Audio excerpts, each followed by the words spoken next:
선거를 20일 앞두고 후보 등록이 시작됐습니다. 등록 첫날 영서 남부권 3개 선거구와 횡성 보궐선거에 13명의 후보가 등록했습니다. 도내 선출직 공직자들의 재산 변동 내역이 공개됐습니다. 이들의 평균 재산이 지난해보다 증가한 가운데 80%가 10억 원 미만이었습니다. 호텔 가운과 수건을 가져간 경찰관이 절도 혐의로 해임됐습니다. 지배인의 허락이 있었지만 검경 모두 이를 인정하지 않으면서 행정소송으로 번지고 있습니다. 원주의 코로나19 첫 번째 확진자와 네 번째 확진자가 오늘 퇴원했습니다. 원주 확진자 17명 가운데 11명이 완치 판정을 받았습니다.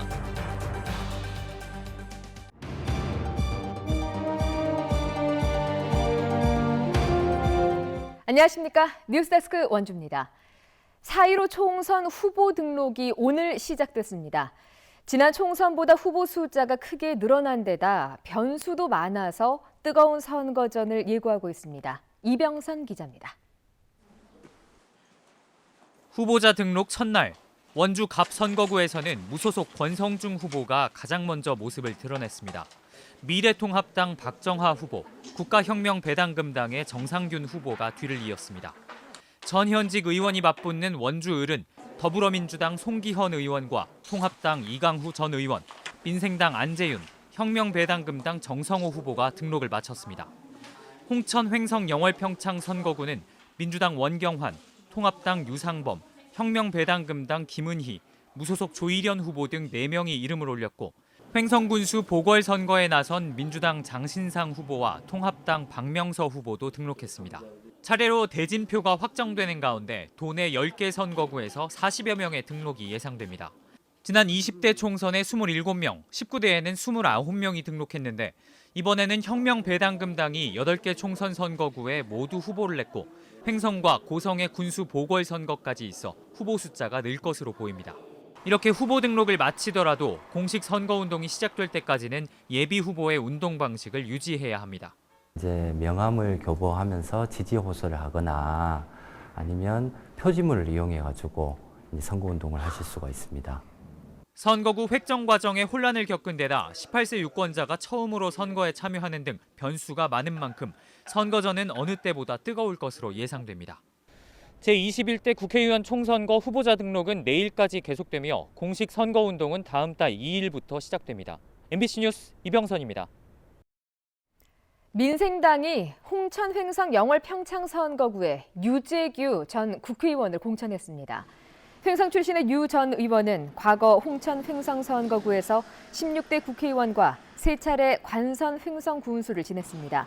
한편 홍횡 영평 선거구 통합당 공천 과정에서 컷오프됐던 이충호 전 도지사 비서관은 박선규 전 영월 군수에 이어 이번 총선 불출마 입장을 밝혔습니다. 텔레그램 성착취 영상 공유방의 시초인 갓갓으로부터 N번방을 물려받은 30대 남성 닉네임 켈리에 대한 항소심 재판이 진행 중인데요. 이 남성은 1심에서 징역 1년을 선고받았는데 솜방망이 처벌이라는 논란이 제기되자 내일로 예정됐던 항소심 선고가 연기됐습니다. 김상훈 기자입니다. 강원지방경찰청은 지난해 7월 익명의 대학생들로부터 텔레그램 성착취 영상 거래 사실을 제보받아 수사에 착수했습니다. 이 과정에서 텔레그램을 통해 아동 성착취물을 판매한 운영자 켈리와 미성년자를 협박해 성착취 영상을 찍게 한 로리 대장 태범 등 현재까지 11명을 검거해 5명을 구속했습니다. 일명 켈리로 알려진 32살 신모 씨는 텔레그램에서 회원 5,000명을 상대로 아동 성착취물을 판매해 2,500만 원의 부당 이득을 취득한 혐의로 재판에 넘겨졌습니다. 켈리는 갓갓으로부터 N번방의 일부를 물려받아서 그 N번방에 있는 자료를 소지하고 판매한, 유포한 혐의로 지금 검거돼서 일명 박사로 알려진 조주빈이 검거되자 이미 재판을 받고 있는 디지털 성범죄자에 대한 관심이 커졌습니다. 특히 신 씨는 지난해 11월 춘천지방법원에서 열린 1심에서 징역 1년 등을 선고받았는데 형이 너무 과하다며 항소를 제기했습니다. 춘천지검은 1심에서 2년을 구형했지만 신 씨가 범행을 자백하고 다른 유포자를 검거하는데 단서를 제공했다며 항소하지 않았습니다. 이 때문에 항소심에서는 1심보다 무거운 형이 내려질 수가 없게 됐고 시민단체에선 처벌이 너무 약하다는 지적이 이어지고 있습니다. 처벌 강도가 상당히 약하기 때문에 계속해서 재범이 되는 것 같습니다. 그래서 이런 부분들을 미연에 방지하기 위해서 강하게 처벌하는 것을 저희는 요청하고 있습니다. 이에 춘천지검이 급하게 변론 재개를 신청해 27일로 예정된 항소심 선고는 다음 달 22일로 연기됐지만 비판은 피할 수 없게 됐습니다. 또 검찰은 신 씨가 음란물을 제작했는지 여부를 보완 수사하겠다는 입장문을 발표했습니다. 신 씨 외에도 미성년자 3명을 협박해 아동 성착취물 70여 건을 제작한 19살 배모 씨에 대한 1심 재판도 오는 31일로 예정돼 이들에 대한 재판과 형량에 관심이 쏠리고 있습니다. MBC 뉴스 김상훈입니다. 비즈니스 호텔에서 가운과 수건 같은 객실 비품을 가져가면 처벌될 수 있을까요?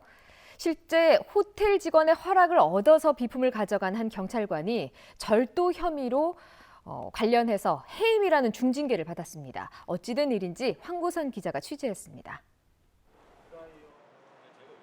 절도 사건에 휘말려 인생이 뒤바뀐 46살 A씨. 2년 전 원주 지역 비즈니스 호텔에서 발생한 사건으로 직장을 잃고 일용직을 전전하고 있습니다. 직무교육차 장기 투숙을 하게 된 호텔에서 평소 대소변을 못 가리는 애완견 담요로 쓰려고 비품을 가져갔던 게 화근이었습니다. 호텔 지배인의 허락을 받고 객실 물품을 가져갔다 도둑으로 몰렸기 때문입니다. 일회용 이불용품이라 가져가도 된다는 지배인 말을 듣고 A씨가 가져간 건 4만 2천 원 상당의 객실 슬리퍼와 베개, 가운, 그리고 수건. 하지만 지배인이 없는 사이 청소 직원에게서 객실 비품이 없어졌다는 보고를 받은 사장이 경찰에 신고한 겁니다. 그래서 뭔 소리냐, 왜 신고가 되냐, 나 직원이 가져가라는 게 있다. 경찰 주인이 신고를 했다니까 황당해갖고. 경찰은 호텔 사장의 말만을 토대로 A씨를 절도 혐의로 검찰에 넘겼습니다. A씨에게 해당 물건을 가져가도 좋다고 허락한 지배인의 진술은 받아들이지 않았습니다. 오픈하고 얼마 안 된 이벤트에서 가져가라고 했고 제가 가져가라고 했고 키를 줬어요. 제가 그 사람이 몰래 딴 방 가고 훔쳐간 게 아니고. 검찰에서 기소 유예 처분이 나오면서 현직 경찰관이었던 A씨는 해임됐습니다. 절도 사건을 신고한 사장도 지배인 말을 뒤늦게 전해들어 오해였다는 내용의 탄원서까지 제출했지만 상황은 바뀌지 않았습니다. 그거를 중하게 봤어요. 15기간의 경찰 자질을 아마 위원들도 심각하게 고려하지 않았나. 수건과 베개를 그것도 허락받고 가져갔다는 이유로 절도범이 돼버린 A씨는 해임만큼은 부당하다며 행정소송을 제기했습니다. MBC 뉴스 황구선입니다. 강원 도내 선출직 공직자들이 신고한 재산 변동 내역이 공개됐습니다. 공개 대상자 239명의 평균 재산은 지난해보다 증가했는데요. 이 중 80% 이상의 재산 규모가 10억 원 미만인 것으로 드러났습니다. 조성식 기자입니다.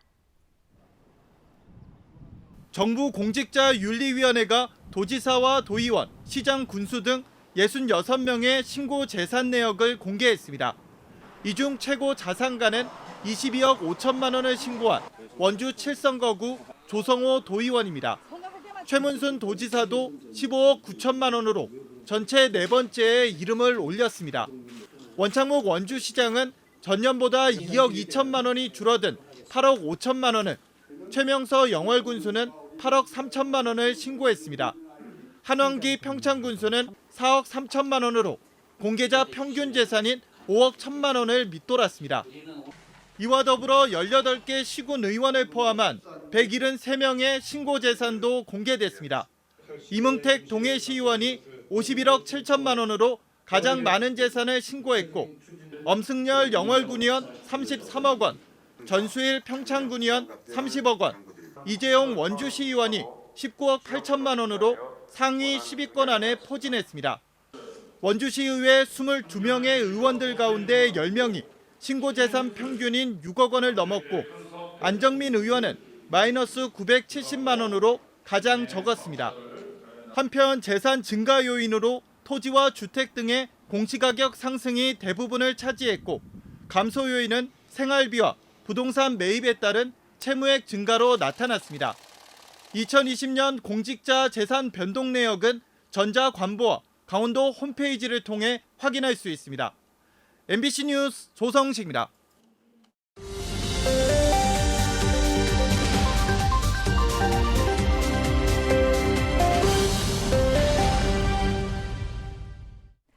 원주의 코로나19 첫 번째 확진자였던 40대 남성이 입원 치료 한 달 만인 오늘 퇴원했습니다. 이 확진자는 최근 2차례 검사에서 모두 음성을 받아 오늘 입원 중이던 강원대병원에서 퇴원했습니다. 이와 함께 원주의 4번째 확진자였던 60대 남성 역시 2번 연속 음성 판정이 나오면서 영월의료원에서 퇴원했습니다. 이로써 원주의 확진자 17명 중 11명이 완치 판정을 받고 퇴원했습니다. 원주시가 요양병원 등 고위험 집단시설 종사자에 대한 진단검사를 실시합니다. 원주시는 코로나19의 산발적 집단 감염 발생이 지속됨에 따라 선제적 조치로 관내 요양병원과 정신병원 종사자를 대상으로 전수검사를 우선적으로 실시한다고 밝혔습니다. 이와 더불어 요양원 등 사회복지시설에 대해서는 유증상자를 중심으로 검사를 진행할 계획입니다. 횡성군이 고강도 사회적 거리 두기에 동참하기 위해서 101주년 4.1 횡성군민 만세운동 기념 행사를 취소했습니다. 횡성군은 당초 행사를 축소해서 헌화와 분향만 진행할 계획이었지만 강화된 사회적 거리 두기 동참을 위해 행사 취소를 결정했다고 밝혔습니다. 이와 함께 종교시설과 유흥시설 등 집단 감염 위험시설 173곳을 점검하고 캠페인을 통해서 적극적인 동참을 당부했습니다. 코로나19 집단 감염 예방을 위해서 비대면 강의를 추가로 연장하는 대학들이 늘고 있습니다. 연세대 미래캠퍼스와 가톨릭 관동대는 오는 29일까지로 예정된 비대면 강의를 다음 달 12일까지 연장했고 강원대와 한림대, 춘천교대도 다음 달 5일까지로 연장했습니다. 이에 대해 정의당 강원도당 학생위원회는 수업의 질 저하 등 수업권 침해가 발생하고 있다며 대학들이 학생들에게 마땅히 등록금을 반환해야 한다고 주장했습니다.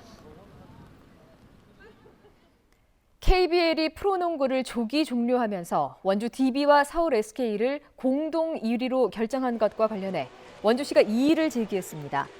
원주시는 리그 중단 시점인 지난 2월 29일 원주 DB와 서울 SK의 성적은 28승 15패로 동일하지만 두 팀 간 상대 전적은 원주가 3승 2패로 앞섰다며 대회 운영 요강에 따르면 원주 DB가 정규리그 단독 우승을 한 것이라며 KBL 측에 공동 우승 재고를 요청했습니다. 원주시의 이의 제기는 규정을 무시한 공동 우승 처리에 불만을 표출하고 있는 홈팬들의 입장을 대신 전달할 것으로 해석됩니다. 원주시가 노후된 어린이 공원을 대상으로 리모델링 사업을 추진합니다. 원주시는 태장 어린이 공원 등 조성된 지 20년이 넘은 어린이 공원 3곳에 13억여 원의 예산을 들여 놀이시설 교체와 바닥 포장 정비, 편의시설 설치 등의 전면적인 리모델링에 착수한다고 밝혔습니다. 더불어 다음 달 6일 예정된 개학에 앞서 모든 어린이 놀이시설에 대한 고압 살균, 세척, 소독을 진행할 방침입니다. 원주에 있는 66곳의 어린이 공원 가운데 9곳이 2017년 이후 리모델링과 정비를 완료했습니다. 평창군이 농민들의 안전과 복지 증진을 위한 맞춤형 사업을 추진합니다. 농촌의 자연 환경과 문화, 인적 자원을 활용해 치유 공간을 개발하고 이를 소득과 연계하는 농촌 자원 활용 치유 농업 육성 사업과 장목별 맞춤형 안전관리 실천 시범, 농업 활동 안전사고 예방 생활화까지 3개 사업으로 추진됩니다. 프로그램 개발 관련 컨설팅과 교육, 기반 조성에 필요한 장비와 자재도 지원됩니다. 경력 단절 여성의 취업 역량을 강화하기 위해서 영월 여성 새로 일하기 센터와 한국치매예방협회가 업무 협약을 체결했습니다. 뉴스데스크 원주를 마칩니다. 고맙습니다.